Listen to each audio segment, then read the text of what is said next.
Ian Livingstone CBE co-authored the Central Government Next Gen report a decade ago. It was instrumental in changing the face of computer science education in schools. That has now culminated with his life's work in digital and physical games to launch the Livingstone Academy Bournemouth, a digital academy first of its kind focused on science, technology, engineering, arts and maths.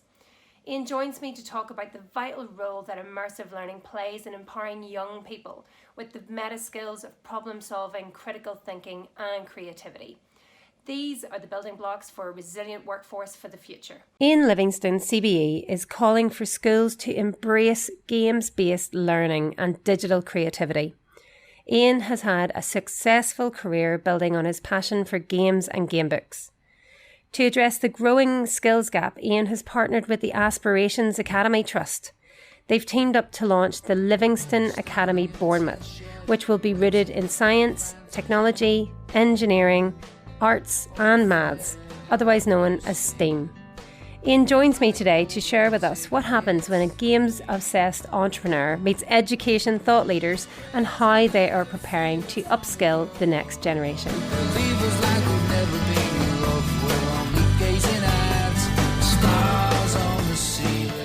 Welcome, Ian, to the show. Hello, nice to meet you.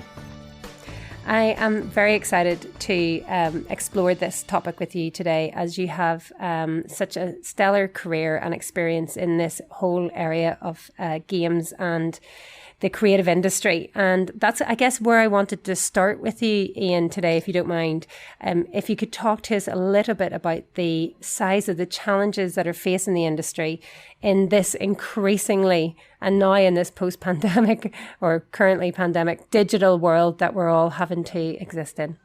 Well, as we all know, the world is being transformed by technology. I mean, the speed of which is accelerating as a result of the current global pandemic.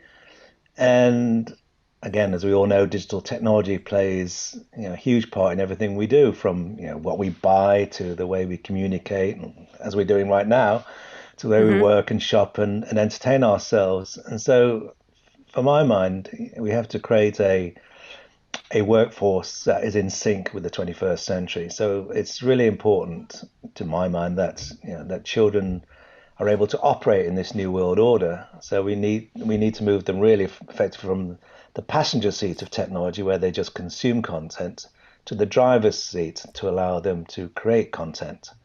So everything they can do, it becomes second nature. In fact, digital literacy should almost be seen as a par with literacy and numeracy, as we know in traditional education. Yeah, no, I agree. I think, there is already a sense of, where these younger generations are coming through, and a lot of this is already organic and natural to them. So it makes sense that we would take it that step further and empower them to be able to do instead of just, as you say, consuming it, is actually to create it. And this has been a topic that you have actually looked at for quite some time, as you actually co-authored a report on behalf of the government. It was the 2011 Next Gen report. That was to look at education differently, to identify gaps. Could you talk to us a little bit about that? Sure. It was back in 2010. I went to the culture minister at the time, Ed Vasey, who was very supportive of the video games industry, about the fact that we couldn't hire enough software engineers, artists and animators of a high enough quality for the video games industry, let alone all the other industries were crying out for the similar skills. And yet at the same time, there was an awful lot of young people in particular out of work. So again, there was a disconnect from what they were learning at school and further education compared to what the workforce and workplace actually required. So he said, well, that's all very good. Why don't you write a review? And he, to his credit, got Nesta on board, and who supplied me with two incredible researchers and the funding to do 7 Ipsos Murray studies to get data, because you need empirical data to prove your case, rather than just whinging about it. So, but it always starts with a good whinge. It starts with a whinge to win. Yeah.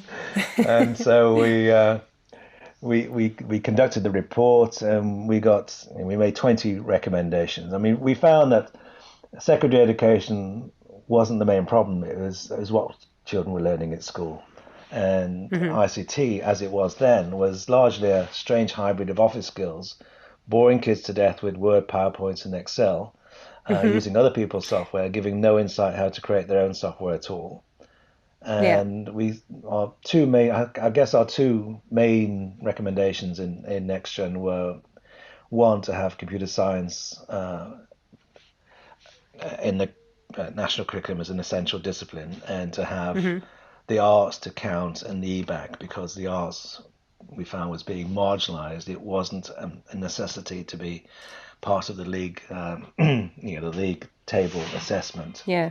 So, who's that? oh, you just Coming to say hello to us. Pedro. It's I fine. didn't realise he was in the room. Hey, Pedro. Pedro, out, mate. You need to Come on, out. Pedro. Come on, Pedro. He obviously agrees, Ian. This is the beauty of this new world, is all the vulnerability that we show. I didn't realise he was in the room. He's gone now. He has very strong thoughts about the arts, obviously. Yeah, he's a big art. He's pretty good at painting. He agreed. Yeah.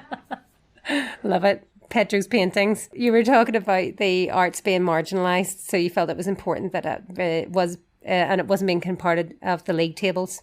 Yeah, so our two recommendations, I said, was to have computer science on the national curriculum as essential discipline, and to have arts included in the EBAC, because the arts weren't counting as they should for parts of the assessment of schools, and that's what our main recommendations were. And so we handed it back to government, but they didn't do very much really until Eric Schmidt, who was then chairman of Google, actually referenced NextGen in his MacTaggart lecture in Edinburgh the following year. So then government started to pay a little bit more interest in it. And of course, it wasn't just us, the Royal Society, and everybody was saying the same thing. So there's a kind of national momentum. And long story short, the curriculum changed in 2014 when ICT became computing, and therefore children had an opportunity to learn how to code and become more digitally literate.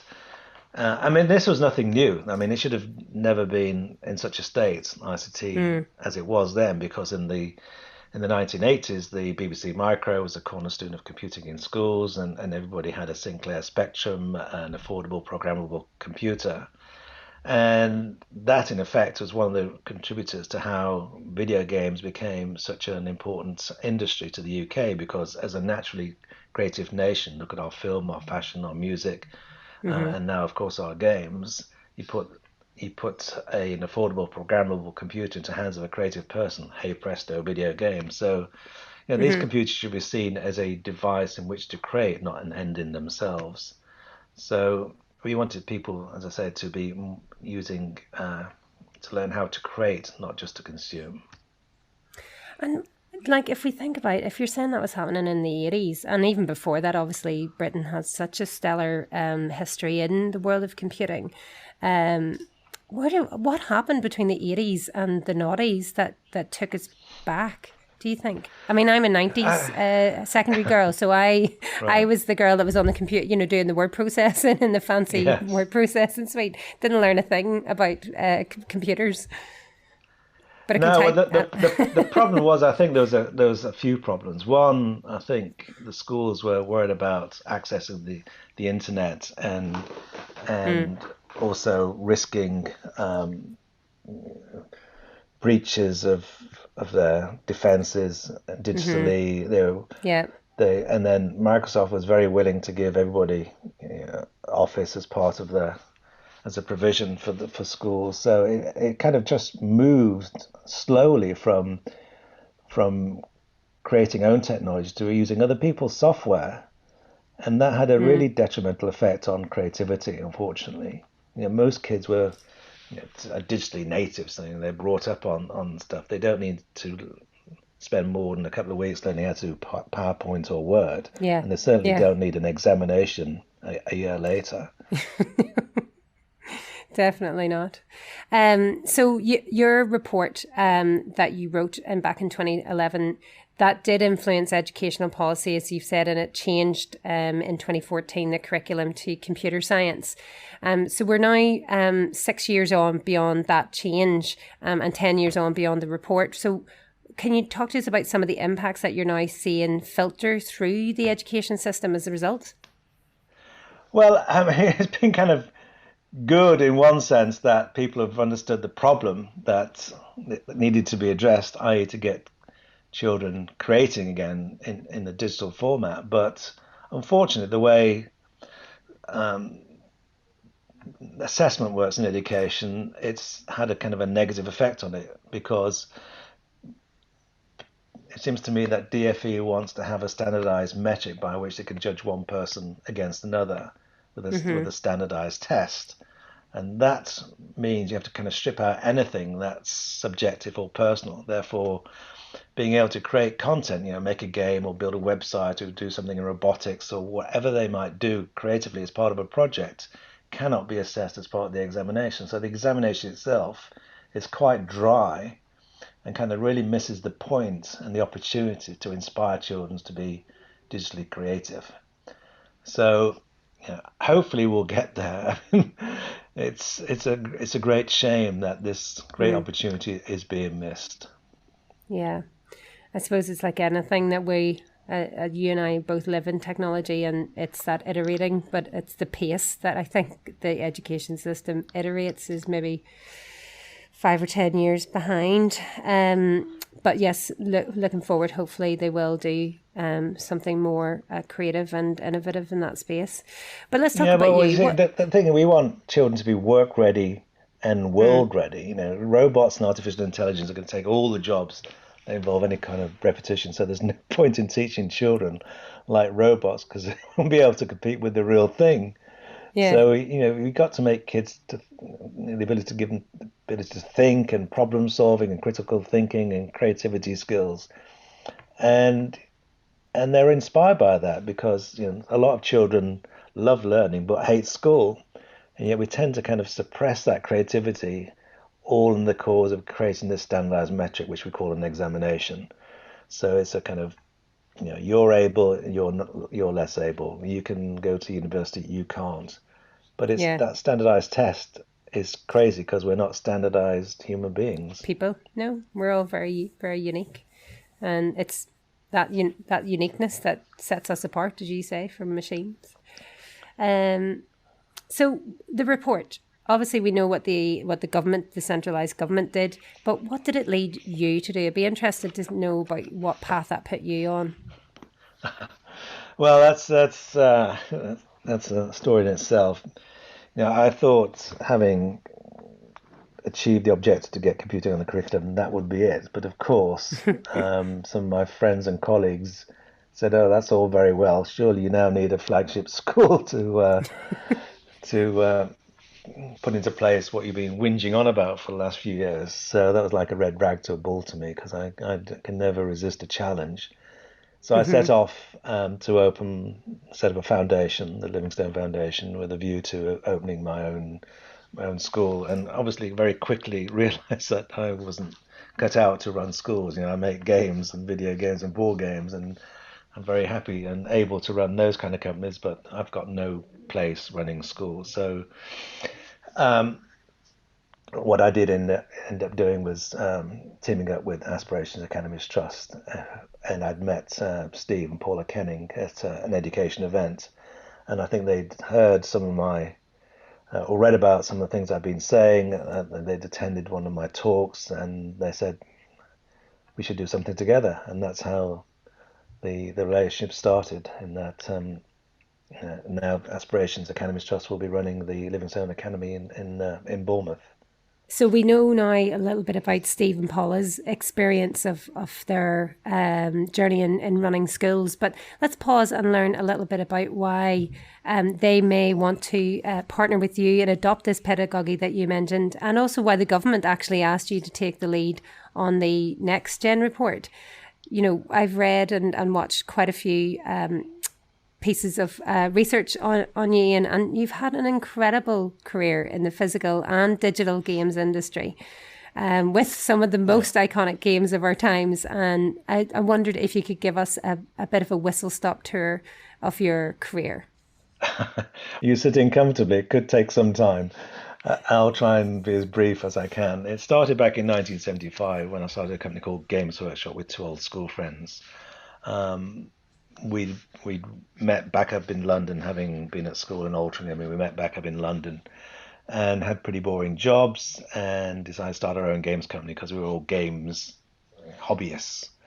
Long story short, we got the publishing rights for Dungeons and Dragons in 1975, and we opened our first Games Workshop shop in 1978, and built up Games Workshop retail, and then later Warhammer and White Dwarf magazine and Citadel Miniatures. And in the mid-80s, Steve and I began writing solo game books, fighting fantasy game books, and these were books in which you are the hero, embracing game elements, applying a game system to a branching narrative story. The first one, The Warlock of Firetop Mountain, was effectively a book in which you, the reader, are the hero. You make choices. The book is broken up into 400 references, and you have to navigate your way through. Simplistically, do you turn left or turn right? Do you attack the monster or run away? And there are puzzles to solve and maps you have to make sure you don't get lost. And ultimately, you get through the adventure and defeat the warlock. Now, what that taught me more than anything else is that the power of giving agency to the user was huge. Normally, books are a passive experience. The reader may or may not relate to the hero's activities, but in a fighting fantasy game book, you are the main hero, and you make the choices, and that agency is very empowering. So children were really enjoying reading again, and got a whole generation of children reading in the 1980s. The whole series of Sin sold over 20 million copies globally, and giving that agency was the thing that really set them apart from other books. And whilst they were criticized at launch because they were saying, is this a game or is it a book? It's not a real book. Petitions were sent into Penguin Books saying the parents wanted them banned because they're kind of sparking the imagination of their children too much, because they were set in worlds of monsters and magic, killing ghouls and demons was obviously going to have a bad effect on them. They want and the Evangelical Alliance published an 8-page warning guide on saying because you interact with ghouls and demons, you're going to get possessed by the devil, etc., etc. At the same time, teachers were realizing that were great for reluctant readers because that's empowerment, the choice, because it moved from a passive experience to an interactive experience. It was good for computational thinking and kind of critical path analysis and creative writing, and it improved literacy. It was subsequently proven by nearly 20%. Hey, Dad, what's a sarcophagus? And as they asked their parents what these long words were. And they were seen as a great educational thing. So I thought, there's an example where games really does have a positive impact, goes way beyond entertainment. You cannot get through a game without problem solving. It's impossible. You cannot progress. Yeah. Children or adults learn intuitively when they play, and there's no sense of failure like an exam where it's a binary, yes, you got it right, you're able, B, you got it wrong, you're less able. A game encourages you to try again. You're not punished for making a mistake. And so over time, everybody can succeed, i.e. everyone can feel good about being a winner. And games like Minecraft encourage incredible creativity. You're building these effectively like digital Lego, these wonderful 3D architectural worlds, and sharing them with their friends, and children can learn in context. Interesting facts like you can apply the heat of a furnace to silica sand and make glass, and that child will take that glass and put it in their environments that they're building. And that stays with them. That sort of hands-on learning is really relevant. And games like Roller Coaster Tycoon is effectively a management simulation. Children will learn how to construct the rides, so they'll understand the physics of the rides, and then they'll have to staff the rides that they've built, and then they have to do a pricing policy. And if they do that all right, then the virtual customers will come.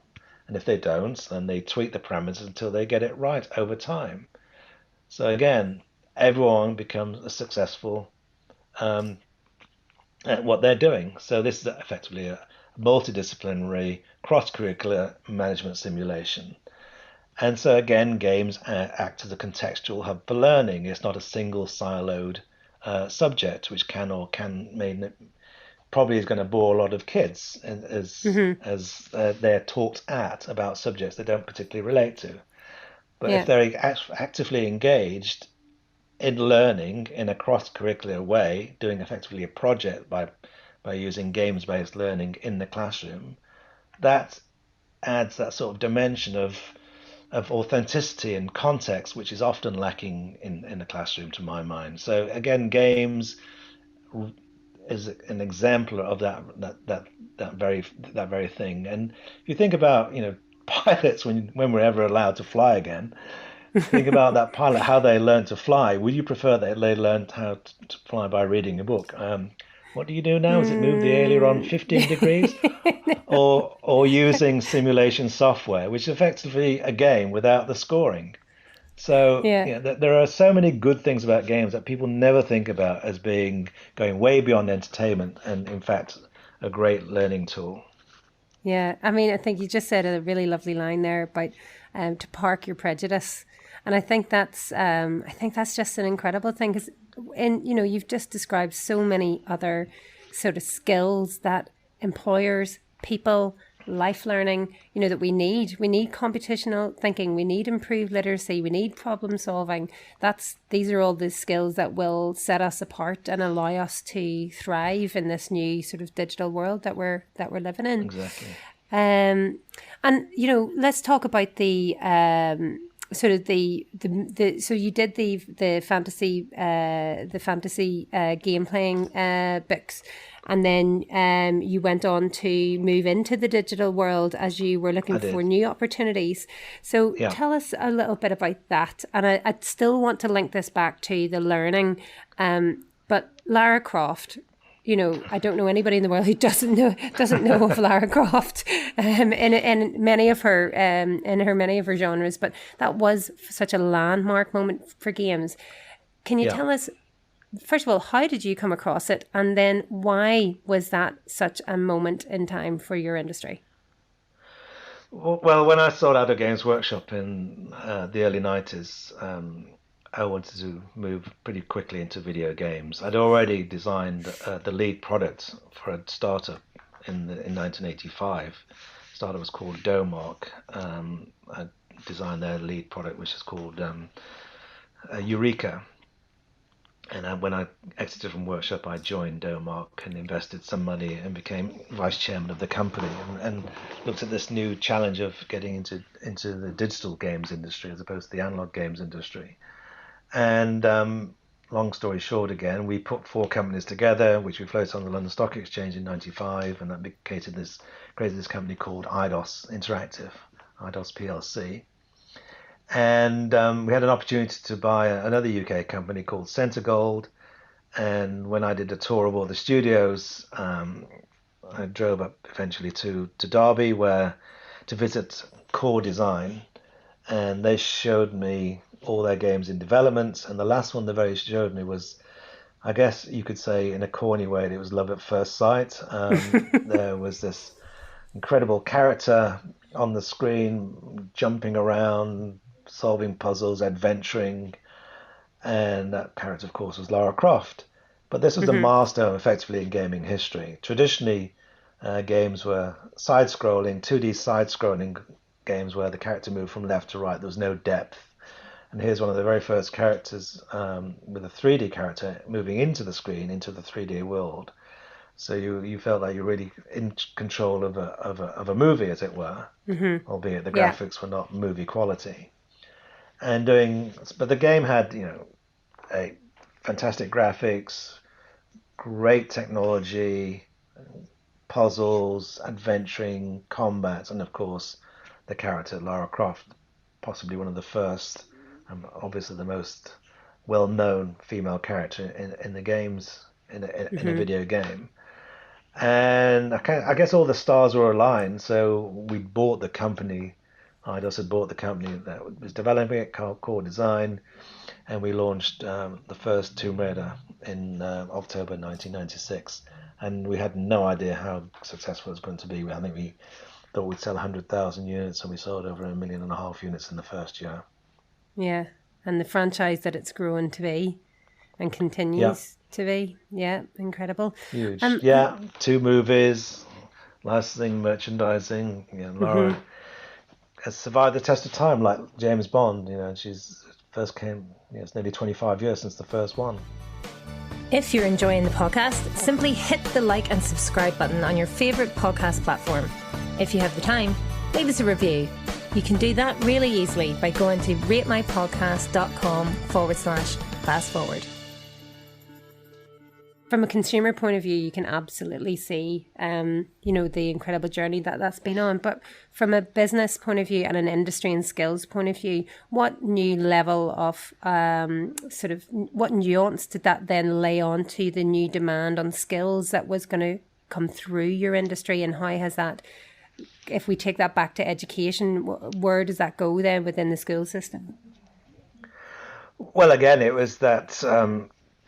it was difficult to get software engineers, artists, and animators of a high enough quality at scale, and so as a company, we were having to hire quite a lot of software engineers from overseas.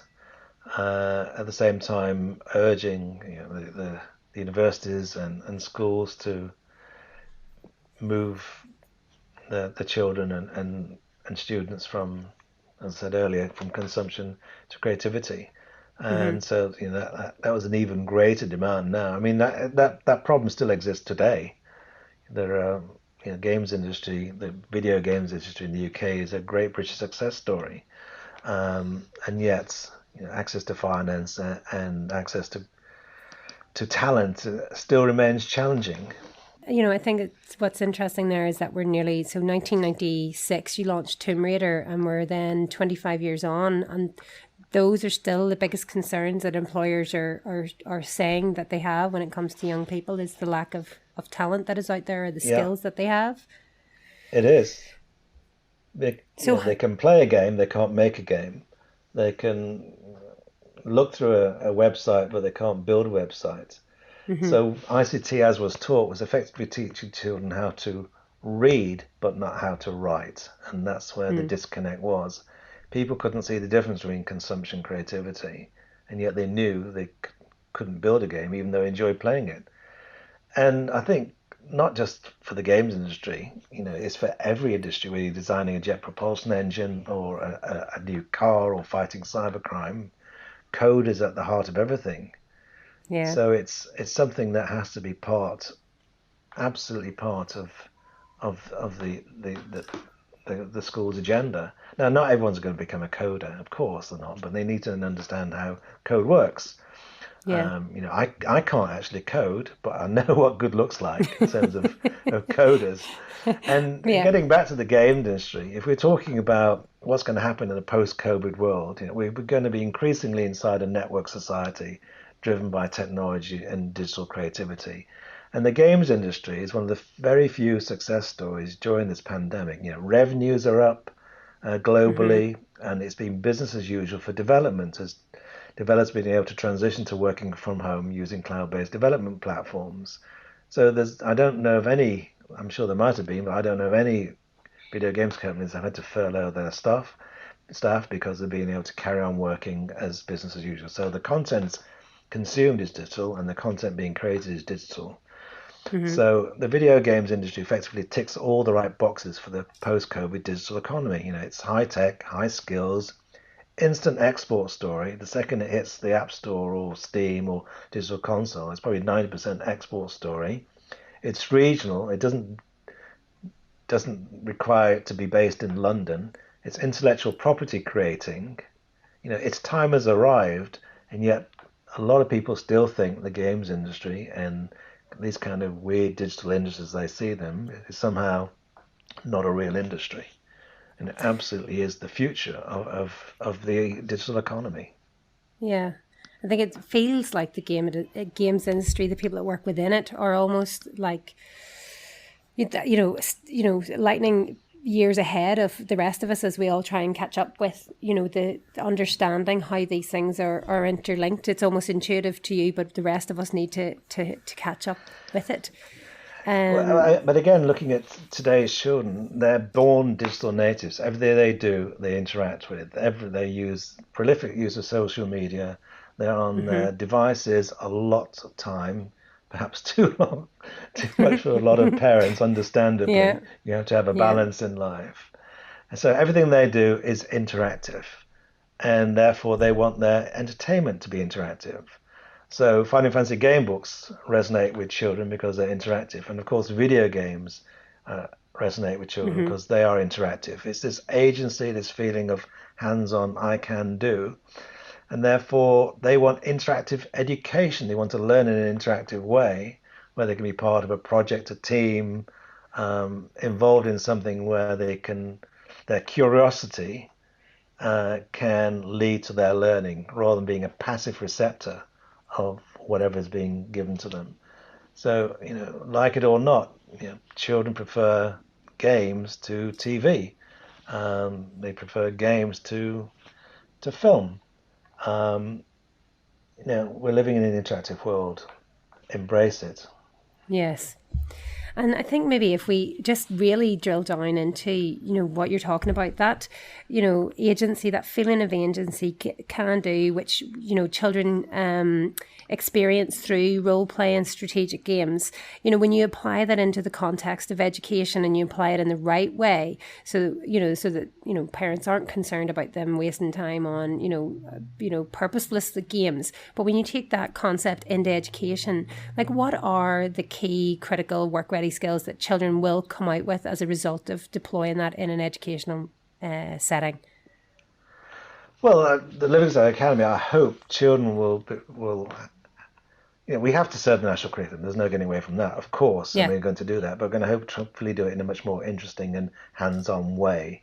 There'll be a lot of working with industry, a lot of projects, a lot of teamwork, a lot of collaboration, a lot of creativity, a lot of involving the arts to get them kind of given this hands-on experience and adding context to simulate real-world events and environments, so children become immersed in their learning by taking control. And the World Economic Forum on children is talking about they need meta skills of problem solving, critical thinking, creativity. Those are the three most important things as far as the World Economic Forum are concerned. So we need to teach them to think. So if it encourages creativity and diverse thinking in children, give them the right digital making skills, inspire an entrepreneurial mindset by letting them fail and learn from their mistakes. Saying the failure is just success. Failure is just success, work in progress. And promote computational thinking and encourage them to collaborate. They might just become job makers rather than just job seekers. So it's this can-do attitude we want to get into children. And again, it's not just about digital creativity, it's vocational, much more accent on vocation rather than academic. Only 5% of us are going to end up being academics. So most of us have to learn vocational skills.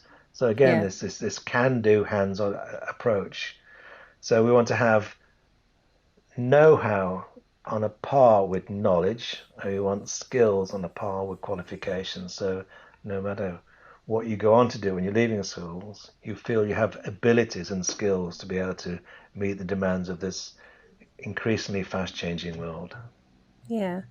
When you're speaking about it, Ian, I get a sense of, when I reflect on obviously the British schooling system versus the American one, and the American one does embrace entrepreneurial kind of teaching a little bit more than we do. Has there been any kind of influences from other places in the world on your thinking around this? Uh, Not really from around the world. I mean, I notice it when I travel around the world, the differences in attitude from that's in the US. They have huge amounts of self-belief, and we have tend to have Yeah. self-doubt, Yes. and that in turn then has an impact on risk. And in schools, when you tell people you're wrong, you don't want to take risks because you don't want to be wrong. Yeah. And that is a negative thing that doesn't need to be part of the classroom, I don't think. And if people Yeah. do make mistakes, embrace that. You know, going back to the games analogy, Angry Birds wasn't Rovio, the developer's first game, it was their 51st game. You know, they learned from their previous games, they failed fast, they iterated and took their learnings and ended up with a huge hit on their hands. So we should allow for the fact that you can't run before you've fallen a few times, Mm-hmm. and but not punish people for making mistakes. Don't let them feel like a failure because that really Yeah. crushes their risk-taking mindset and their entrepreneurial capabilities, I think. So when we think about the entrepreneurial mindset that these children are growing and developing in school, the purpose of that is that they will go out into the world and we will see new opportunities in the world of business. And if we look at where that is, you've mentioned there, video games has been one of the growth success stories in the pandemic. It has continued to grow globally. So for anyone out there that's thinking about starting out in that industry, what advice would you have for founders who would be thinking about considering the games industry? Well, in a digital world, there's probably never been a better time, forgetting the pandemic for 1 second if we can. But normally there would never be a better time than today. In the early days of Tomb Raider, for example, we used to have to build physical inventory because you had to build optical discs that's then plugged into a console. And you had to buy those discs in shops, so you had to manage the supply chain, building inventory, managing that supply chain, and sometimes getting inventory back if it remained unsold. But now with games as a service and products as a service beyond the game industry, you're not having to build physical inventory. So you can access Mm-hmm. a global market through the internet and monetize that global market through goods and services that you can create. So any child, no matter how disadvantaged they might be at the offset, is able Mm-hmm. to create this content and access this global market, which in the analog world they would never have been able to do Yeah. because of the money required up front, the capital required to build physical stock and ship them around the world, navigating that supply chain, dealing with with retailers Yeah. and all that entailed, the skill set that entailed. But now they can go direct to the consumer in many instances and create a very successful business. So from that point of view, you'll be able to transition from learning to becoming an entrepreneur quite quickly. Now, of course, there are huge amounts of competition and reasons not to do something. But I mean, if you're driven, in my case, by a passion for games, you should at least try. Um, you know, when I start off Games Workshop, it was never for money. I wanted to turn my passion of playing games into some kind of business, and I learnt the business skills along that journey. But my Mm-hmm. passion was for the content itself. And so, if you're wanting to start a games company, there are many things that you should do. I would recommend anyone to perhaps start another company first to learn effectively your craft at somebody else's expense. But as soon Yeah. as humanly possible, start your own company and bootstrap it and get some scars on your back and not being afraid of failure. As I said earlier, failure is just success, work in progress, and iterate and move on and take your learnings, build your own technology and intellectual property and partner with people to do the jobs you can't or shouldn't be doing. And ultimately, Mm-hmm. you'll create a team. And once you have a team with different but complementary skills, you're likely to be successful. But do it for the right reason. If you don't Yeah. love games, do something else. Find your own passion. you talk about this passion for board games, and it's definitely something that has carried you through your entire life.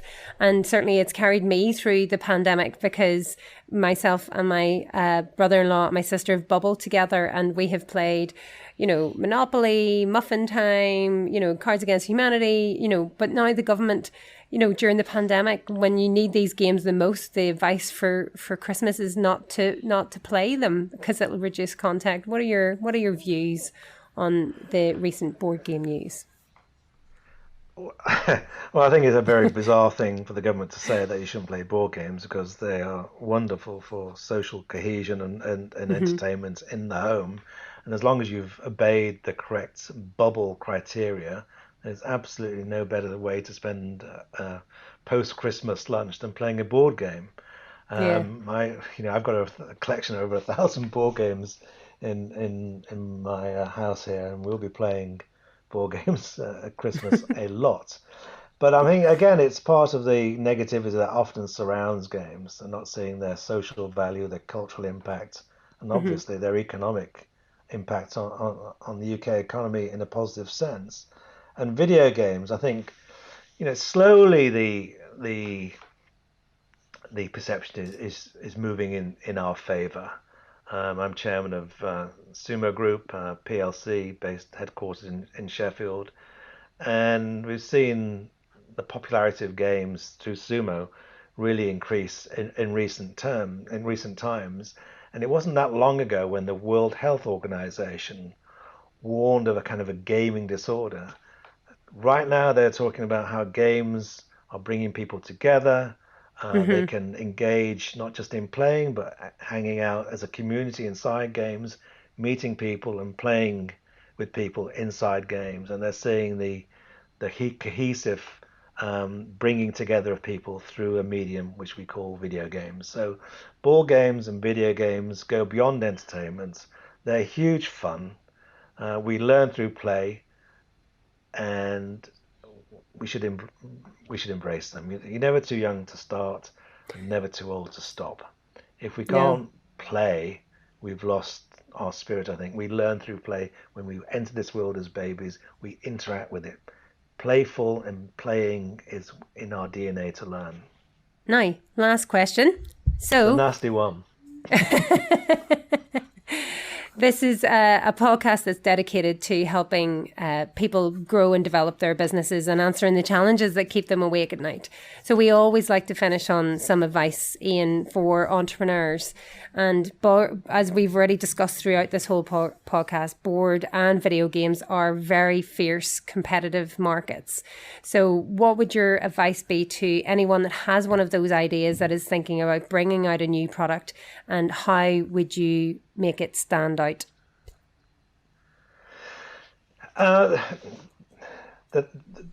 When people, I give quite a lot of talks to young people about wanting to start their own video games company, so maybe I could use it in that context. And I always say, there's like 10 things I usually say to them. There's like, don't be afraid of failure, and learn from your mistakes, and see that as a good thing rather than a bad thing.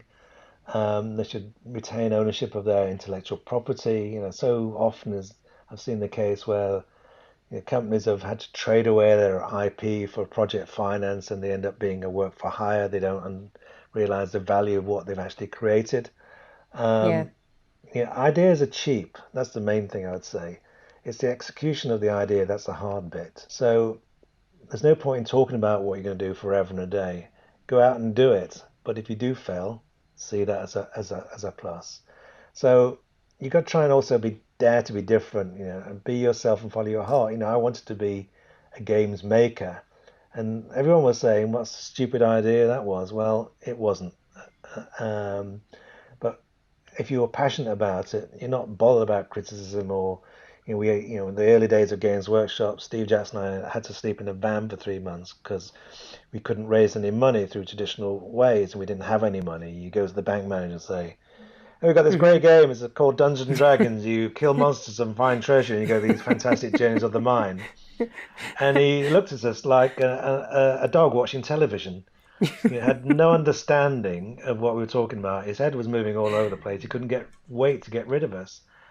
But when you're driven by that passion, that's just, it's funny, it's amusing, and you just move on and you make it happen. So the thing we didn't get was that investment. So I really would encourage people to get investment. Make yourself investor ready, so people investing, that you're able to execute on your ideas, not just giving a PowerPoint and saying, yeah, I hope to do it. You've got to show that sort of belief.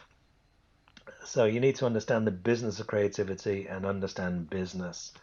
And last but not least, enjoy what you do or do something else. Wonderful. Wonderful advice to finish on. I've really enjoyed spending some time with you this afternoon, learning more about the ambitions and the inspirational mission of the Academy. And we wish you all the success in the future with the school. Thank you very much indeed. It's been a delight. Standing in a tin shed.